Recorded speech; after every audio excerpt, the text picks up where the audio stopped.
नमस्कार दोस्तों, मैं आशीष एक बार फिर आपके सामने। जैसा कि दोस्तों हम लोगों ने प्लान किया है कि अब टॉपिक वाइज वीडियो आपके आएंगे। तो पहला टॉपिक हम अपना स्टार्ट करते हैं आधुनिक भारत का। तो थोड़ा सा देखते हैं आधुनिक भारत। हम बात करते हैं आधुनिक भारत की, और सबसे पहले बात करेंगे 1857 की क्रांति की। तो जैसे 1857 की क्रांति जो थी, तो 1857 की जो क्रांति हुई, इसके पहले भी कुछ बातें हुई भारत में, कई सारी घटनाएं घटी, और क्रांति सफल थी कि असफल थी इसकी भी हम लोग चर्चा करेंगे। खैर, 1857 में जो क्रांति हुई वो एकाएक नहीं हुई, उसके पहले भी भारत में कई घटनाएं घट गईं। जैसे 1757 में प्लासी का युद्ध, 1764 में बक्सर का युद्ध, तो इसके कई सारे परिणाम हुए।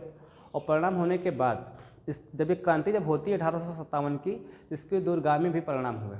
ओवरऑल अगर हम लोग बात करें, क्या भारत में जो 10 मई 1857 को जो क्रांति की शुरुआत हुई, तो क्या यह सफल थी? सफल नहीं थी, ये असफल क्रांति थी।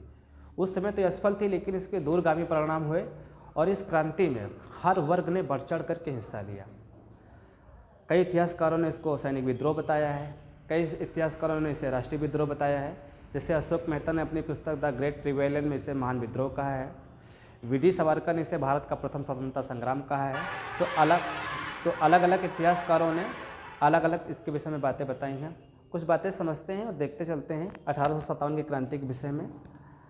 जब आपसे क्वेश्चन से पूछा जाएगा क्रांति, ध्यान रखना है, क्रांति शब्द का मतलब होता है व्यापक बदलाव।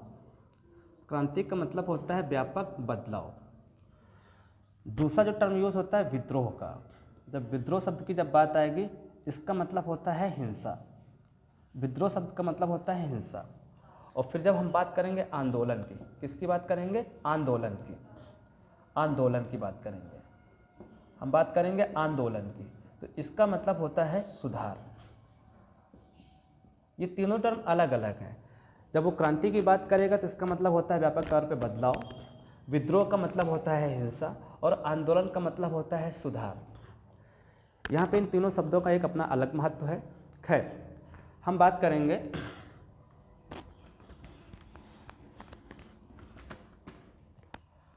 1857 की क्रांति की।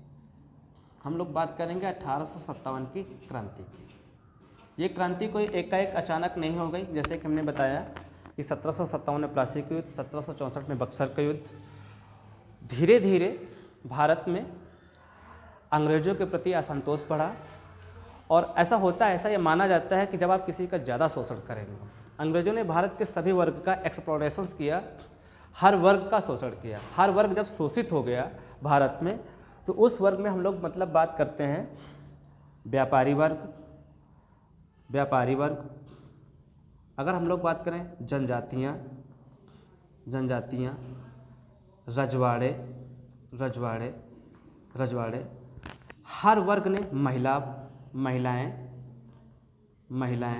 व्यापारी वर्ग, जनजातियाँ, रजवाड़े, महिलाएं, मजदूर, हर वर्ग ने मिल करके इसमें भाग लिया, हर वर्ग ने बढ़ चढ़ करके इसमें हिस्सा लिया। खैर, ये तो बात हुई कि कौन कौन किसने इसमें भाग लिया है। बात करते हैं 1857 की क्रांति की। इस क्रांति की जो शुरुआत होती है, सबसे पहले क्या हुआ? 23 जनवरी 1857 को, 23 जनवरी 1857 को पश्चिम बंगाल में एक जगह है दमदम के सैनिकों ने क्या किया, वहाँ पे एक अफवाह फैला दी गई। उस समय जो कारतूस का प्रयोग हो रहा है उसमें चर्बी लगी हुई है।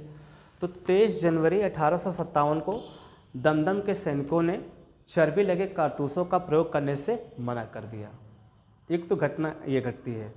दूसरी जो घटना घटती है वो घटती है 26 फरवरी 1857 को बहरामपुर कोलकाता से लगभग 120 मील की दूरी पर है बहरामपुर, पश्चिम बंगाल। यहाँ पे क्या होता है, 19वीं NI नेटिव इन्फेंट्री के सैनिकों ने 19वीं NI के सैनिकों ने चर्बी लगे कारतूसों का प्रयोग करने से मना कर दिया। उसके बाद जो घटना घटती है पश्चिम बंगाल में, वो तीसरी घटना थी, और वो घटना घटती है 29 मार्च, ऊपर लिख देते हैं 29 मार्च 1857। और ये घटना घटती है मुर्शिदाबाद के पास, ये घटना घटती है मुर्शिदाबाद के पास, जिसका नाम है बैरकपुर छावनी में घटना घटती है, बैरकपुर छावनी में ये घटना घटती है। और 29 मार्च 1857 को बैरकपुर छावनी के एक सिपाही थे, उनका नाम था मंगल पांडे। उस सिपाही का नाम था मंगल पांडे।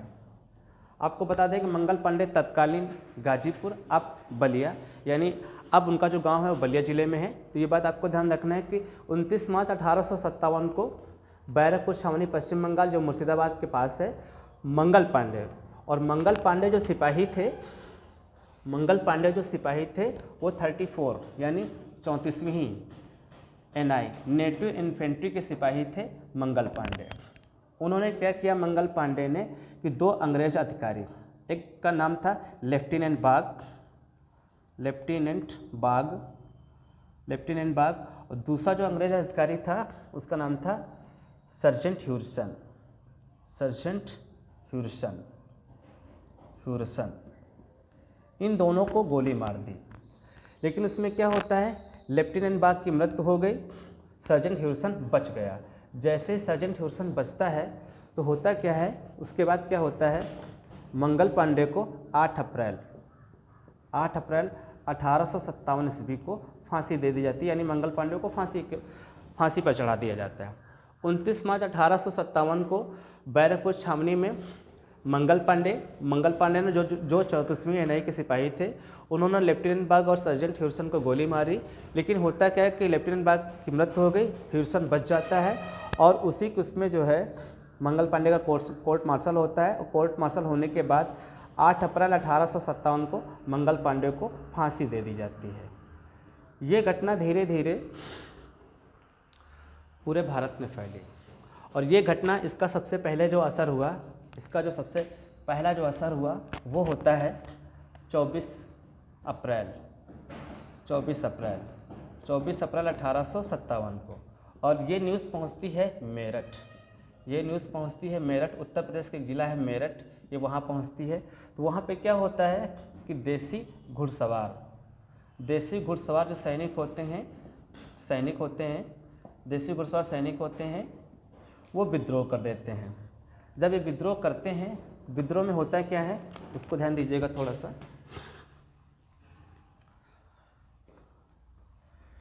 99 सैनिकों ने, ये ध्यान रखना, हम बात कर रहे हैं 9 मई 1857 को 99 सैनिकों ने विद्रोह कर दिया।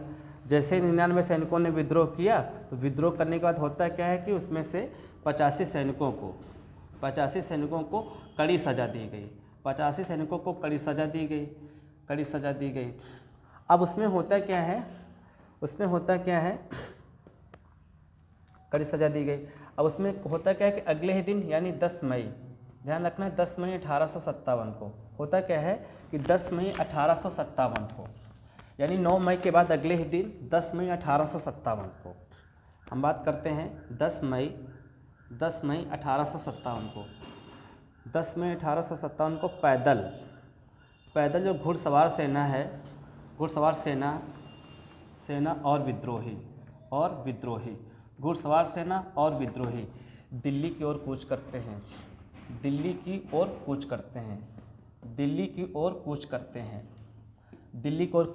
हैं और अगले ही दिन हिन्ना नदी को पार करते हुए 11 मई, आपको ध्यान रखना है 11 मई 1857 को दिल्ली पहुंचते हैं, दिल्ली पर कब्जा कर लेते हैं। जैसे दिल्ली पर कब्जा करते हैं तो उसके बाद क्या होता है, यानी 12 मई को, उसके बाद क्या होता है 12 मई 1857 को, उस समय पर अंतिम मुगल बादशाह बहादुर शाह द्वितीय, जिसको हम लोग जफर के नाम से जानते हैं, तो उस समय वो दिल्ली के लाल किले में रह रहे थे, दिल्ली के लाल किले में रह रहे थे। तो जो ये फौज पूरी पहुंचती है दिल्ली, तो अंतिम मुगल सम्राट बहादुर शाह द्वितीय यानी जफर को भारत का सम्राट घोषित करती है। अब देखो होता क्या है जैसे ही वो जफ़र को भारत का सम्राट घोषित करती है तो होता क्या है, आई मीन्स 12 मई 1857, 12 मई 1857 बहादुर शाह द्वितीय, जिसको हम लोग जफ़र के नाम से जानते हैं, ये भारत के सम्राट घोषित हो गए। जैसे ही भारत के सम्राट घोषित होते हैं, जैसे ही ये भारत के सम्राट घोषित होते हैं, तो आपको ध्यान रखना है भारत के सम्राट घोषित हो गए। उस समय इनकी जो उम्र हुआ करती थी वो लगभग जो है उम्र 80 साल की थी। और ध्यान रखना है इनकी पत्नी का नाम था, इनकी जो पत्नी है उनका नाम था जीनत महल, इनकी पत्नी का नाम था जीनत महल नाम था। खैर, तो ये बहादुर शाह द्वितीय जो अंतिम मुगल सम्राट थे, ये लाल किले में रह रहे थे। तो उसके बाद क्या होता है कि 2 अंग्रेज़ सेनापति, एक अंग्रेज़ सेनापति का नाम है जॉन निकोलसन और दूसरे का नाम है हडसन। तो सबसे पहले जॉन निकोलसन आता है और आने के बाद दिल्ली में कब्जा कर लेता है। जॉन निकोलसन जो है 20 सितंबर, आपको याद रखना है 20 सितंबर 1857 को दिल्ली में कब्जा कर लेता है। लेकिन जॉन निकोलसन की मृत्यु हो जाती है। जॉन निकोलसन की जैसे मृत्यु होती है तो हडसन आता है। हडसन सेनापति बन करके आता है और हडसन क्या करता है, ये ध्यान रखना है, हडसन क्या करता है, बहादुर शाह द्वितीय जफ़र के एक रिश्तेदार होते हैं और उस रिश्तेदार का नाम था इलाही बख्श। क्या नाम था? इलाही बख्श। एक रिश्तेदार होते हैं इलाही बख्श, वो इनसे बातचीत करता है और जैसे बातचीत करता है तो इलाही बख्श बता देते हैं कि इस समय बहादुर शाह द्वितीय जफ़र कहाँ पर छिपे हुए हैं।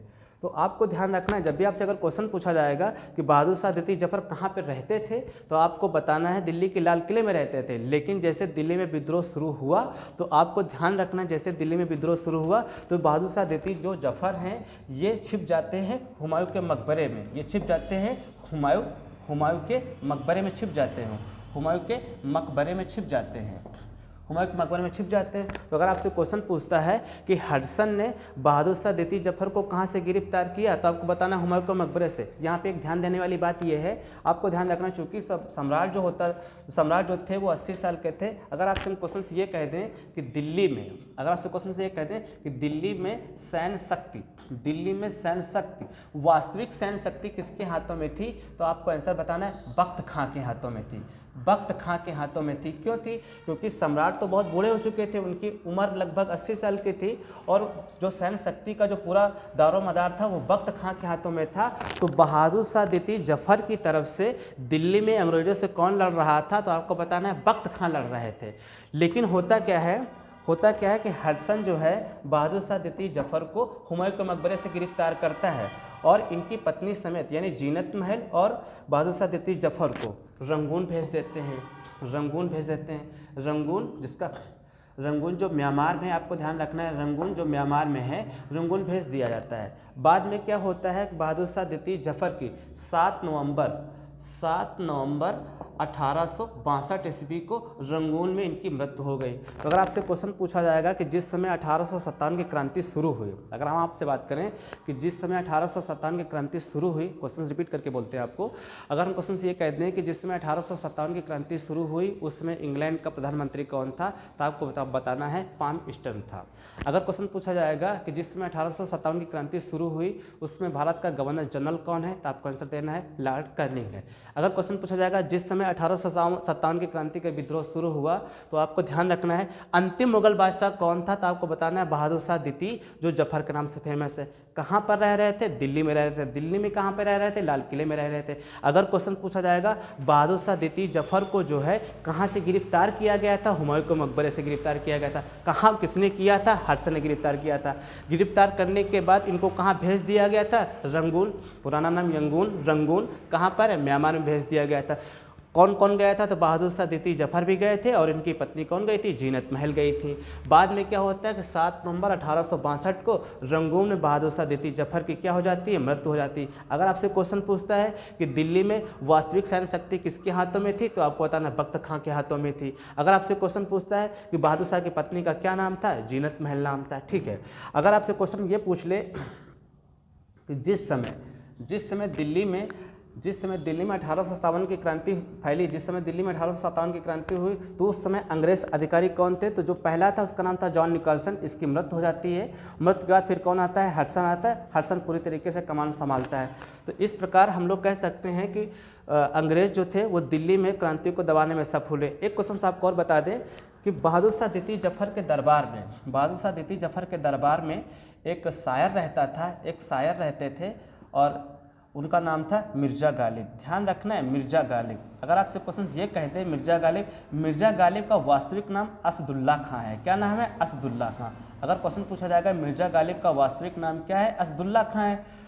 अगर आपसे क्वेश्चन ये कह दे कि 1857 की क्रांति को अपनी आंखों से किसने देखा? मिर्ज़ा गालिब ने देखा। मिर्ज़ा गालिब ने कहा भी है कि मिर्ज़ा गालिब ने कई सारी बातें भी मतलब बोली और उसने कहा है कि जो मैंने 1857 की क्रांति में देखा, पता नहीं खुदा हमें और क्या क्या आगे देखना बदा है। ऐसी बातें उसने मतलब बोली हुई हैं। तो अगर आपसे क्वेश्चन ये पूछता है कि मिर्ज़ा गालिब किसके दरबार में रहते थे? बहादुर शाह द्वितीय जफर के दरबार में रहते थे। इसका वास्तविक नाम क्या है? असदुल्ला खां है। मिर्ज़ा गालिब एक शायर थे और बहादुर शाह द्वितीय जफर को शायरी सुनाया करते थे।